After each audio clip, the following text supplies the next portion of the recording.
In behalf of Carlos Yulo and Chloe San Jose, siguro ay talagang nagpaunlak na nga ng interview itong si Ma'am Cynthia Carrion, ang presidente ng Gymnastic Association of the Philippines, para kahit papano ay malaman ng ibang mga netizen yung mga naging plano sana.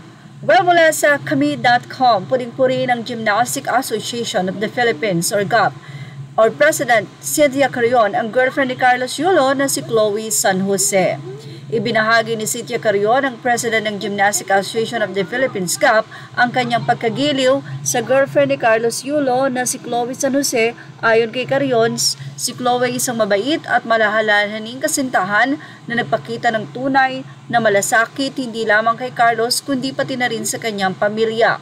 Sa isang naging panayam ng DWIZ News, doon ay ibinahagi na nga ni Carrion ang di umano'y naging plano sana noon ni Chloe na magkaroon ng isang family dinner kasama ang pamilya ni Carlos. Gayunpaman, hindi nga daw ito natuloy dahil sa patuloy na pagputok ng kontrobersya na nagdulot ng masalimuot na sitwasyon sa pagitan ng mga partido.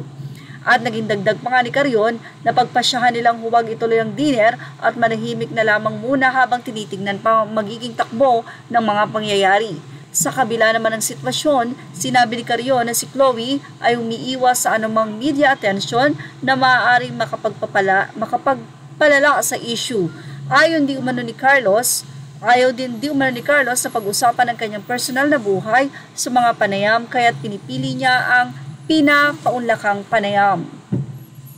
Nagkausap din si Carrion sa publiko at sa media na huwag nang pag-usapan pa ang kontrobersya upang hindi na ito lumala. Ayon sa kanya, ang patuloy na pagtatalakay ng issue ay maaaring magdulot lamang ng mas maraming hindi pagkakaunawaan at mas masidhing tensyon sa mga taong sangkot.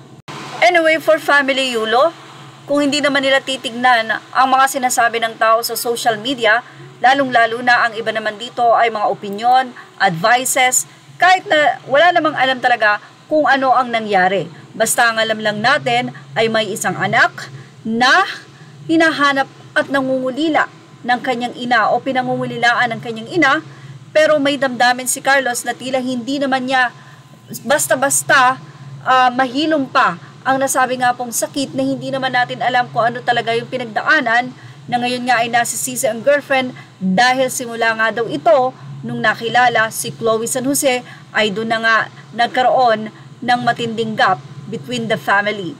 Anyway, sabi nga natin, sana maging maayos ang lahat at syempre, anuman ang mga opinion sa social media ay huwag maging apektado dito ang Family Yulo dahil ang importante naman dito ay ang magkausap na sila at maging maayos na.